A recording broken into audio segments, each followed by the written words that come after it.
You hear the phrase catch and release in criminal justice. Police catch the criminals and then the system releases them. If you wonder what that looks like, well, it looks like him, Vernon Spicer Jr.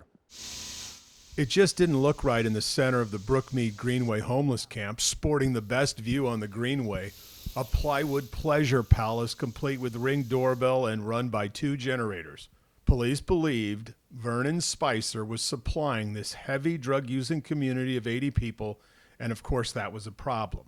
Begging and stealing for money for drugs is no way out of this place. And so when police arrested Mr. Spicer with 12.5 grams of meth and heroin, they thought they finally had him. After all, he was already on felony probation, and this charge was felony drug dealing. Jail time seemed certain, but once it got in the criminal justice system, it began to unravel.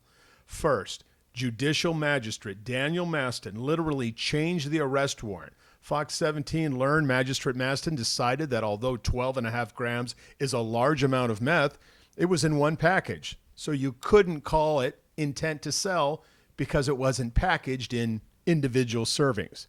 That moved it from a felony to a misdemeanor. Westmead activist Lou Wilbanks. This arrest gave us hope, and we thought that a big criminal element would be taken out of this area, and I can't believe what happened.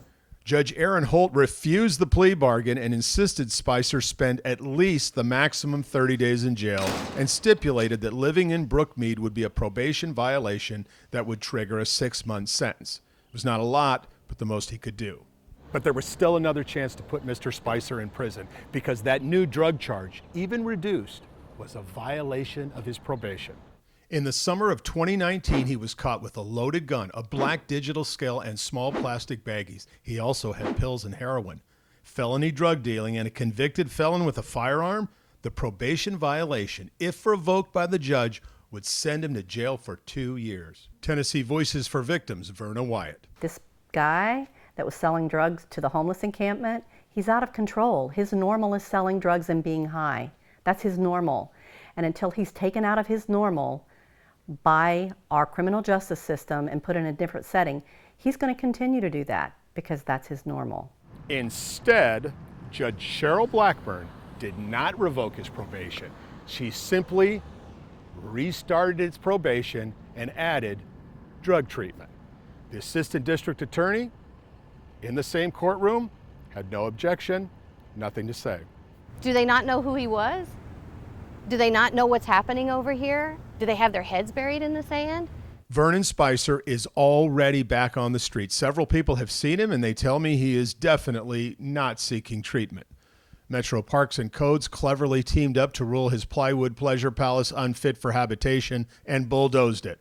But all the hard work to get him off the streets was also bulldozed by the very justice system tasked with protecting the public.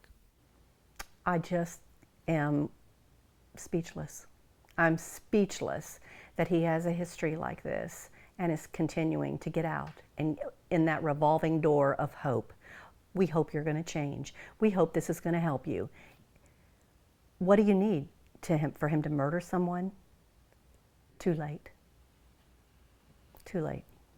Mr. Spicer has some outstanding charges in Cheatham County. I spoke with the DA, Ray Crouch, who says they will be asking for a high bond at his next appearance. I'm Dennis Ferrier, Fox 17 News, your Code Red station.